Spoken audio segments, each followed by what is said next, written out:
रूपवती सुंदर गोरी वो कहाँ जादू करे मोरा।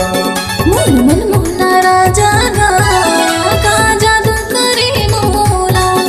ए रूपवती सुंदर गोरी वो कहाँ जादू करे मोरा। मोर मन मोहना राजा गा कहाँ जादू करे मोला।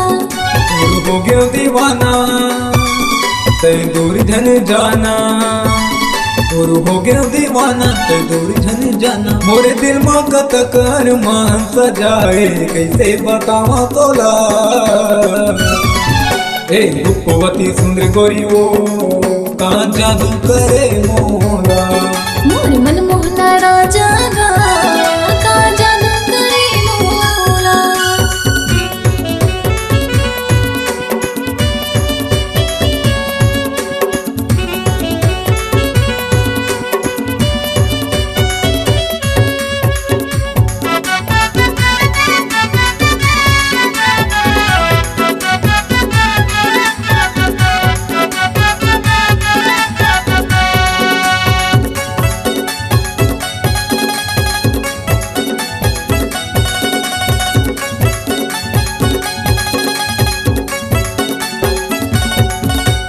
जब मैं देख्यो तोला अपन कोहड़िया गावे मावो, दिल मां छप गे फोटो बस गे मोरो नजर मावो।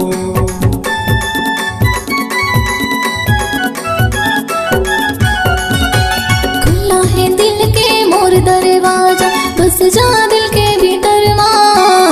हो जाती सबला प्यार मोहब्बत 18 की उम्र माँ। हो जाती सबला प्यार मोहब्बत 18 की उम्र माँ। तोर हंसी हंसाई लजाई गोरी घायल कर दे मोला। ए रूपवती सुंदर गोरी वो कहाँ जादू करे मोला। मोर मन मोहना राजा गा कहाँ जादू करे मोला।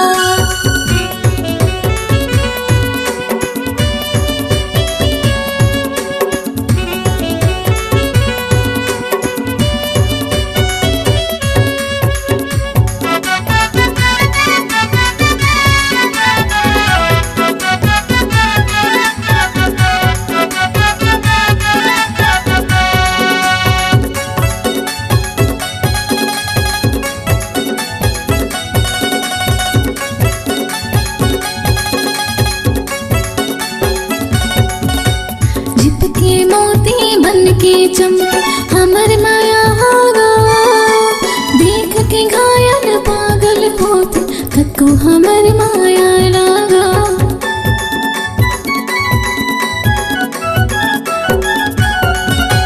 तोरे बिना मर जाऊं कर तो ते जन भुलावे हो। गंजा कसबाड़े हमर माया साथ निभावे हो। गंजा कसबाड़े हमर माया साथ निभावे हो। तोर जुलजुल रे गाई तुर माया मलाई मिठ लागे मोला। ए रूपवती सुंदर गोरी वो कहाँ जादू करे मोला। मोर मन मोहना राजा गा कहाँ जादू करे मोला।